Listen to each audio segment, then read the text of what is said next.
6 अगस्त 1945 को जापान के शहर हिरोशिमा के ऊपर एक 10 फुट लंबा बम गिराया जाता है और 1 मिनट से भी कम वक्त में मीलों तक हर चीज को तबाह कर देता है और 80,000 लोग मारे जाते हैं, जबकि बाद में 10,000 लोग उसकी ताबकारी से हलाक हो जाते हैं। ये एटमी बम का सबसे पहला इस्तेमाल था जिसने दुनिया को हिला कर रख दिया।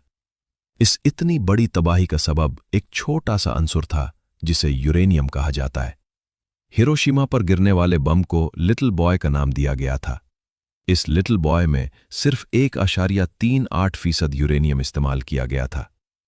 यूरेनियम क्या है, कब दरियाफ्त हुआ, इसके फवायद और नुकसानात क्या है, कौन सा मुल्क यूरेनियम के ज़खायर से मालामाल है और पाकिस्तान में किन इलाकों में यह पाया जाता है, ये सब जानेंगे आज की इस वीडियो में।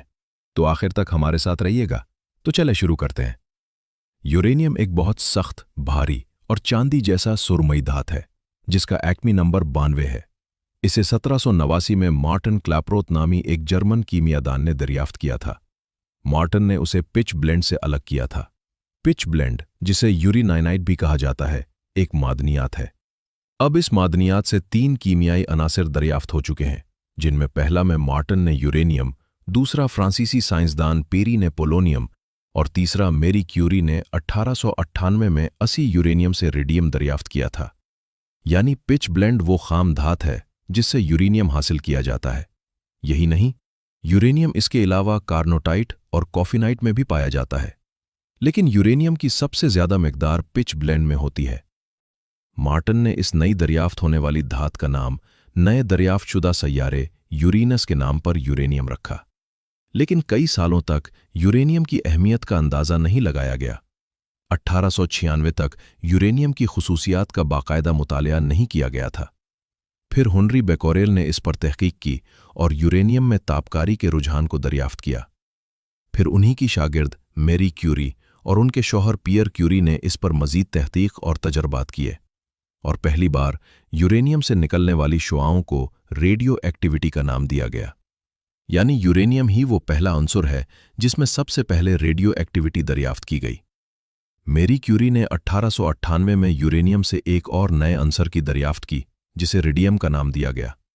इस रेडियम को बनाने के लिए मेरी को कई टन यूरेनियम खाम मादनियात की जरूरत पड़ती थी, जिससे सिर्फ चंद ग्राम रेडियम हासिल होता था, और यही रेडियम कैंसर के इलाज में मुअस्सिर साबित हुआ, जिसकी वजह से यूरेनियम की अहमियत में इजाफा होता चला गया। रेडियम के कैंसर के इलाज में मुअस्सिर होने की वजह से कई ममालिक में यूरेनियम की तलाश भी शुरू हो गई। मेरी क्यूरी के बाद दुनिया के कई साइंसदानों ने यूरेनियम पर तहकीक शुरू कर दी।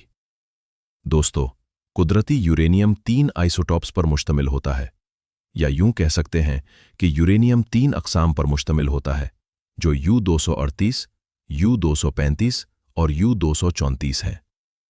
आइसोटॉप्स के बारे में बता दें कि अगर 2 या 2 से ज्यादा अनासिर में प्रोटॉन्स की तादाद एक जैसी हो, लेकिन न्यूट्रॉन या एटमी वजन मुख्तलिफ हो, तो उन्हें आइसोटॉप्स कहा जाता है। जैसा कि U-238, U-234 और U-235 में प्रोटॉन्स की तादाद 92 है, लेकिन उनके न्यूट्रॉन मुख्तलिफ हैं, और यूरेनियम का हर आइसोटोप रेडियो एक्टिव होता है, यानी अल्फा, गामा और बेटा शुआएं खारिज करता है। लेकिन हमें न्यूक्लियर रिएक्टर, न्यूक्लियर हथियार और न्यूक्लियर तवानाई के लिए यूरेनियम 235 की जरूरत होती है, क्योंकि यह फिशन के अमल से गुजर सकता है।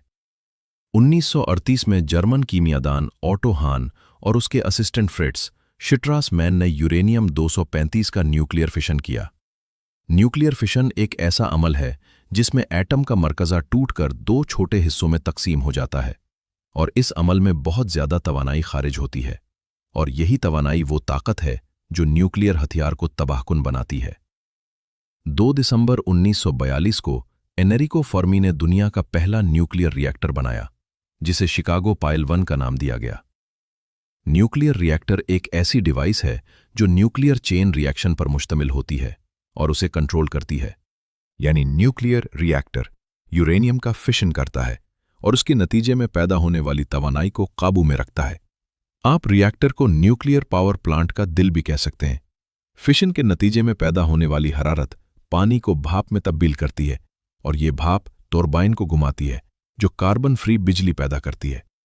इसी तरह न्यूक्लियर हथियार या एटमी बम बनाने के लिए यूरेनियम के साथ साथ प्लूटोनियम भी शामिल किया जाता है, और प्लूटोनियम भी यूरेनियम की वजह से ही बनता है।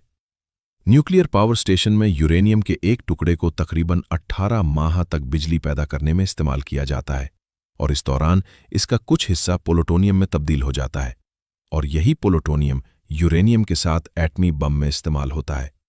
ताहम ये पूरा अमल अब तक खुफिया रखा गया है। दोस्तों, सिर्फ 1 टन यूरेनियम से 4 करोड़ किलोवाट घंटा बिजली पैदा की जा सकती है, और इतनी ही बिजली पैदा करने के लिए 16,000 टन कोयला या 80,000 बैरल तेल जलाना पड़ता है। जमीन और समंदर में इतना यूरेनियम मौजूद है जो दुनिया की बिजली की जरूरियात को कई सदियों तक पूरा कर सकता है। दोस्तों, अगर यूरेनियम के वसाइल की बात की जाए तो इसके सबसे ज्यादा ज़खायर ऑस्ट्रेलिया में है, जो दुनिया का तकरीबन 30% है। इसके बाद काज़ाकिस्तान के पास 14% है, और तीसरे नंबर पर कनाडा है। लेकिन सबसे ज्यादा पैदावार काज़ाकिस्तान से हो रही है, फिर कनाडा और फिर ऑस्ट्रेलिया से। भारत ने साल 2019 में तकरीबन 308 टन यूरेनियम पैदा किया था।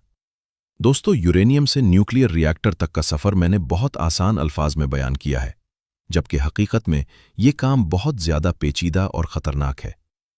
उम्मीद है आपको आज की ये वीडियो पसंद आई होगी। अगर आपको वीडियो पसंद आई है तो लाइक करें, दोस्तों के साथ शेयर करें और कमेंट करके अपनी राय का इजहार जरूर करें। मैं मिलता हूं एक नई वीडियो के साथ।